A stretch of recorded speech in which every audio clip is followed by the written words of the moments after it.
Bonjour, aujourd'hui c'est vendredi, pratiquement la fin de la semaine.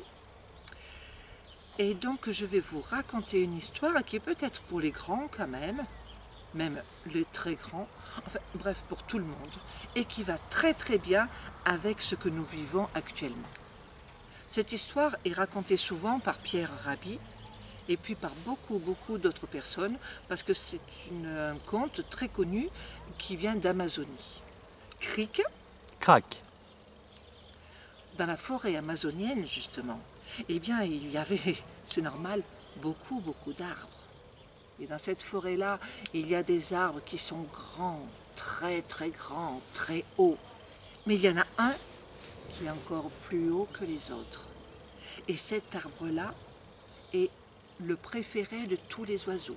Je vous assure que dans cet arbre-là, il y a tellement d'oiseaux qu'on a l'impression que tous les oiseaux du monde sont venus là pour faire son nid. Ouais, tout le monde est bien et toute la journée, on entend piailler, roucouler, ululer, parler de toutes sortes. Un jour, alors que tout allait bien, je vous assure, un jour, les nuages noirs ont recouvert le ciel et un nuage est arrivé. La foudre. La foudre s'est abattue sur cet arbre qui a pris feu. Tous les oiseaux sont partis, épouvantés, effrayés. Ils regardaient ça d'un petit peu plus loin en se disant mais qu'est-ce qu'on va devenir? Ah ben ça en est fini pour nous.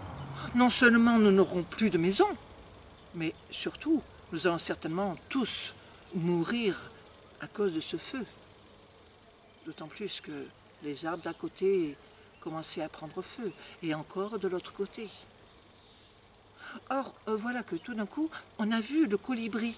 Le colibri, c'est un tout petit oiseau, si petit qu'on pourrait l'appeler l'oiseau-mouche. Oui, il est légèrement plus grand qu'une mouche.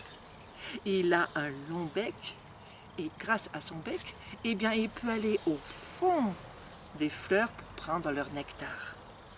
Le colibri, tout d'un coup, s'est envolé vers la rivière voisine. Il a pris une goutte d'eau. Il ne pouvait pas prendre plus d'une goutte d'eau, vous vous en doutez, avec un bec si petit. Puis, il est allé au-dessus du feu. Et il a lâché sa goutte, et bien vite il est reparti à la rivière. Il a pris une goutte d'eau, et il est revenu au-dessus du feu, et il a lâché sa goutte. Puis il est reparti à la rivière. Et il a fait 5, 10, 15 fois la même chose. Eh mais qu'est-ce qui te prend le colibri? Mais ça va pas. Mais tu vas mourir avant tout le monde. Et puis ça sert à rien. Tu vois bien que ça sert à rien. Une goutte d'eau que tu jettes sur ce feu qui va peut-être prendre toute la forêt. Je fais ma part. Je fais ma part, dit le colibri. Et il est vite retourné à la rivière. Il a pris une goutte d'eau et il l'a jetée au-dessus de l'incendie. Il est vite reparti à la rivière. Il a pris une goutte d'eau et il l'a jetée au-dessus de l'incendie. Mais enfin, le toucan lui a dit « Arrête, arrête, colibri. D'abord, tu n'en peux plus et tu vois bien que ça ne sert à rien. Je fais ma part. Je fais ma part.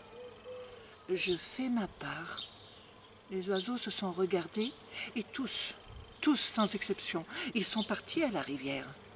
Ils ont pris pour la plupart une goutte d'eau. Pour les plus grands oiseaux, 2 gouttes d'eau. Et tous ensemble, ils sont retournés au-dessus de l'incendie et ils ont jeté leur goutte d'eau. Et ils sont repartis et ils ont continué et ils sont repartis et ils ont jeté et ils sont repartis et ils ont jeté. Jusqu'à ce qu'enfin, il y ait tellement d'oiseaux qui ont jeté en même temps leur goutte d'eau que ça a fait comme une pluie sur la forêt en feu, qui petit à petit s'est arrêtée de brûler. Si chacun fait sa part, et en plus, en même temps, eh bien, on peut vraiment s'en sortir. À bientôt.